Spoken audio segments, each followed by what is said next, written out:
बीड जिल्ह्यामध्ये वाळू आणि राख माफियांनी अक्षरशः हैदोस घातलाय। संतोष देशमुख हत्या प्रकरणात तर वाल्मिक कराड सारख्या राख माफियांची दहशत सगळ्यांच्या समोर आहे।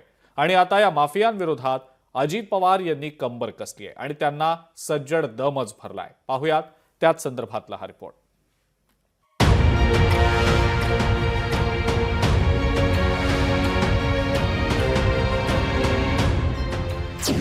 वाळू आणि राख माफियांना दादांचा सज्जड दम।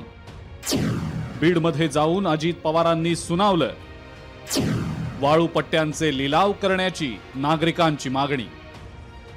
बीड जिल्हा म्हटलं की सर्वात आधी डोळ्यांसमोर येते ती तिथली गुन्हेगारी। संतोष देशमुख हत्या प्रकरणामुळे तर वाल्मिक कराड सारखे राख माफिया महाराष्ट्रासमोर धडधडीतपणे समोर आले। त्याचबरोबर बीड जिल्ह्यातल्या वाळू माफियांची दादागिरी सुद्धा महाराष्ट्रानं अनेकदा पाहिली आहे।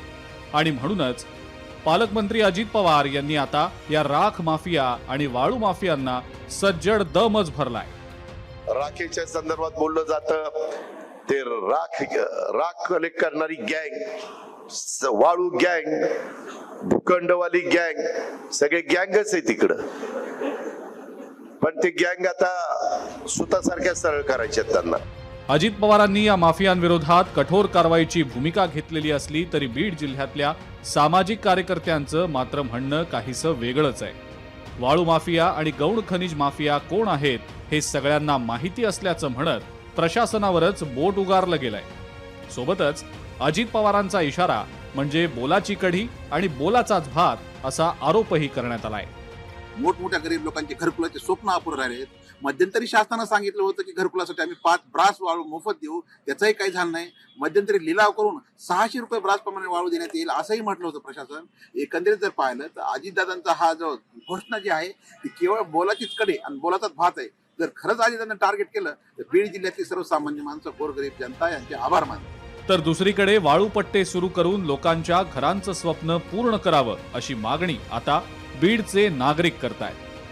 अधिकृत वाळू पट्टे जे आहे त्याचा लिलावा करून ते लवकरात लवकर सुरू करावे, जेणेकरून या ठिकाणी गोरगरीब आणि मध्यमवर्गीयांचं जे घराचं स्वप्न आहे ते पूर्ण होईल।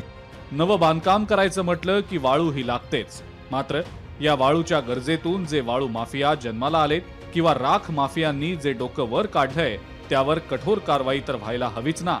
आणि म्हणूनच आता अजित पवारांनी ठरवल्यानुसार ते या माफियांना कसं वठणीवर आणतात ते पाहणं अत्यंत महत्त्वाचं असेल। हरिदास तावरे, लोकशाही मराठी, बीड।